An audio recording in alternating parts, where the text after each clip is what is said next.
So PlayStation is trying its hand in adapting some of its most popular IP into TV shows and movies. The Last of Us is getting a lavish adaptation over at HBO, with some big names like Chernobyl creator Craig Mazin at the director's helm and Pedro Pascal playing Joel. They also just released a new trailer for the new Uncharted movie with Tom Holland and Mark Wahlberg, which is a big deal considering how successful these games have been up to this point. In a stranger piece of news, Sony is also looking to turn its Twisted Metal series into a live-action show, which seems incredibly odd given that it's a vehicle combat game and not a traditional story like The Last of Us and Uncharted. So why is Sony doing this? Its biggest, most recent example was a total disaster with 2016's Ratchet and Clank movie. Produced by Rainmaker Studios, this movie got absolutely dismal reviews when it came out, killing the studio completely and canned the in-production Sly Cooper movie that was set to be released by the same studio just a few years after. Video game movies have always had a bad reputation. While Netflix has found some decent success recently with both The Witcher and Castlevania, there's been a lot of high-profile duds in the past decade. Tomb Raider, Assassin's Creed, Resident Evil, and Warcraft, they've all been horrible disappointments. Video game adaptations just never really seem to work. Will these TV shows and movies be any good? When it comes to PlayStation, I'm not overly optimistic. The Last of Us and Uncharted were created first and foremost to be video games, and by taking away the power of player interactivity, you're not left with a whole lot. I think that audiences will find them to be familiar stories that they've seen and heard a lot of times before. And this is a consistent problem with trying to adapt video game stories into other mediums. When it comes to a lot of great games, one of the secrets to their success is that they generally follow a predictable, easy to understand story because it enhances the gameplay. The player is able to immediately identify with the world made by the developers and become immersed in the gameplay experience. Look back into the early days of video gaming when the ability to tell compelling stories was incredibly limited by the technical capacity of old technology. Games didn't really have a lot of stories. They more so had window dressing to serve as an engine to motivate the players and inform the audience of what the central objective of the game was. Take Space Invaders, for example. Without the context of an alien invasion, the whole experience would be pretty boring, just a test of the player's reaction timing. But with the simple story elements brought to life with some design choices, sound effects, and pixel art, the central objective of the game becomes so much more powerful. It becomes a much more compelling and immersive experience. Your mind can fill in the blanks of what's supposed to be happening, and you really do feel like the green square is a tank, and that you actually are fighting off a horde of alien spaceships. Or look at Mario, which used familiar stories like King Kong or saving a princess as a motivator to push the player forward. The story was never the central component of the game, but by using elements of a story that everyone intrinsically knows and understands, the player is able to immediately identify with Mario and become much more invested to their success. You feel compelled to fight through each course and complete the game because there's stakes. It's not the most important aspect of the game, but it helps the player connect to the gameplay and really enhances our enjoyment. Storytelling in video games has progressed a long way since those early days, but a lot of the most successful games still use these same lessons, and PlayStation is no stranger to them. Uncharted follows the typical adventure story that we've all heard countless times before.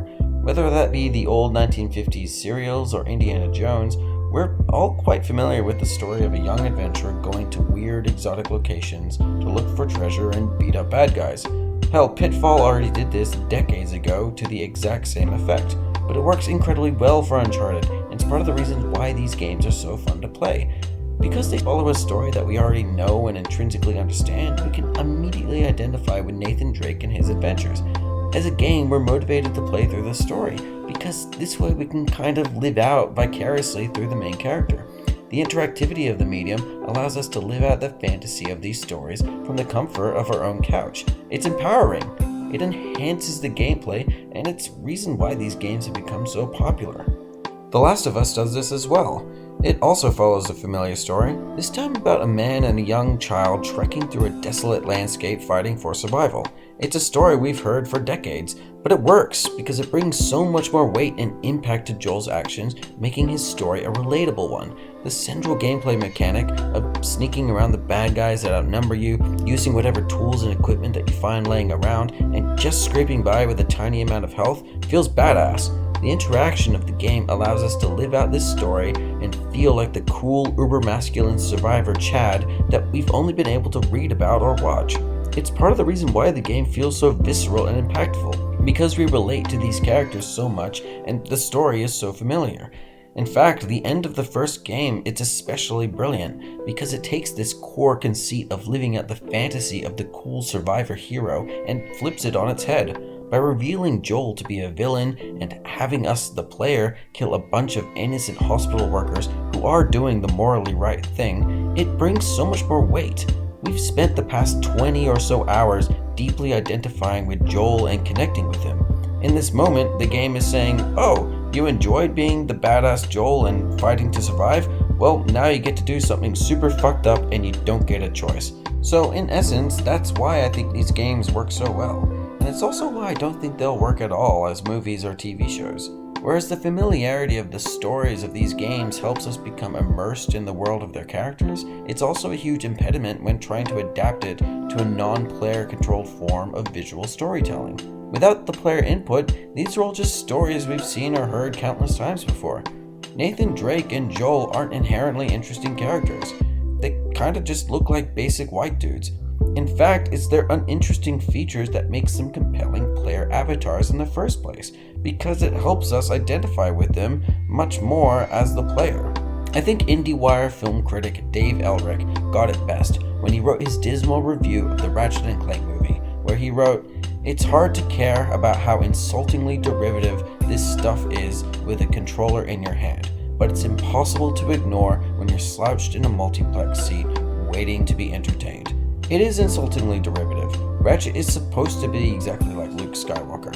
The main reason why the Ratchet and Clank game felt a lot like the retelling of something like Star Wars or the hero's journey is because it's supposed to be.